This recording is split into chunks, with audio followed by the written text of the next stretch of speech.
Esta é a costa atlántica na que eu vivo, situada na cabeceira da Reserva da Biosfera das Mariñas Coruñesas e Terras do Mandeo. Pertence á Rede Natura 2000 e é un enclave de natureza salvaxe con rincóns de calma para refuxio dos barcos pesqueiros. E aquí atópase en Malle Estudio, un proxecto de creación artística con materiais reciclados para a concienciación sobre o cuidado do medio ambiente, de sensibilización sobre a protección dos océanos e revalorización dos produtos mariños locais. O taller foi construído sen apenas producir residuos, con madeira certificada de abeto e piñeiro galegos, reducindo así a pegada de carbono e contando con empresas locais para a súa construción.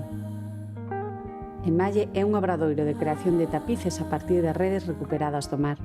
A beleza das cores e texturas dunha rede de pesca abandonada ten un lado doloroso que nos berra a necesidade de coidar os océanos.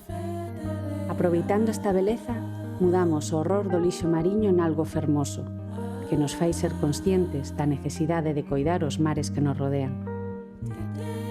O estudio ten unha cociña en torno a cal veñen profesionais a compartir os seus coñecementos sobre cociña de proximidade, poñendo en valor a cultura do quilómetro cero e ensalzando a cultura gastronómica da contorna dun xeito sinxelo e emocional.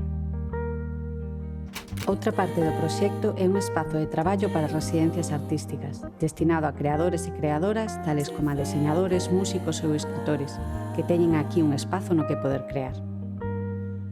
En Malle Estudio pretende que os máis cativos e cativas descubran o respeto ao medio ambiente dende a infancia, ofrecendo obradoiros e actividades cos colexios da contorna. Conciencialos sobre a importancia de coidar o medio ambiente, sobre a problemática dos plásticos nos océanos, e que descubran que pequenas cousas poden facer eles mesmos para cambiar de xeito local unha problemática global. A educación ambiental é unha parte clave no proceso de cambio cara a unha sociedade máis consciente e sostible. Para todo isto utilizamos enerxías renovables, sendo prácticamente autosuficientes. As placas solares dannos toda a enerxía para o consumo eléctrico do taller, alimentando tamén a xeotermia, unha enerxía que recolle a calor da terra para climatizar o estudio e ter agua quente. Tamén utilizamos as placas solares para alimentar o vehículo co que nos movemos para ir recoller crevas e redes.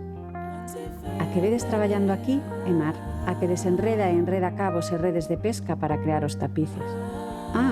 Non me presentei, son Martiña e vivo dende hai un ano neste espazo cheo de redes, pero redes que non manchan os océanos, redes que crean esperanza cara a un mundo máis sostible e amable. Estades convidadas e convidados a coñecer o taller cando queirades. Boa viaxe!